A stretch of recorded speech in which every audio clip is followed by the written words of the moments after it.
ഇത് നോക്കിയ സാധനത്തിനാ ഇതെന്ത് ജീവിയാന്ന് ഒരു പിടുത്തം കിട്ടുന്നില്ല. ഏതോ ഒരു വന്യജീവിയാണ് സംഭവം. അനങ്ങുന്നൊന്നുമില്ല സംഭവം. എന്താലേ ഓരോരോ ജീവികള്.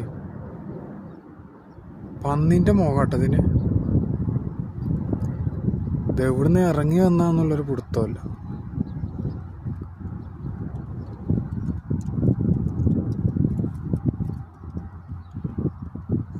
അതാകത്ര വലിപ്പമുള്ളൂല്ലേ. സൂമിങ്ങിലൊന്നും ഇത്രയും നേരം അത് ശ്രദ്ധിച്ചിട്ടുമില്ല. അതല്ല കഥ. ഞാൻ വിചാരിച്ചത് എത്ര പന്നിൻ്റെ ജീവിയോ. സംഭവം അത്ര വലിപ്പമുള്ളൂല്ലേ. സംഭവമേ നമുക്ക് പളിയതാട്ടോ. സംഭവം ഫോണ് സൂമിങ്ങിലായിരുന്നു. ആള് കുഞ്ഞനാണ്, ഒരു ചെറിയ സാധനമാണ്.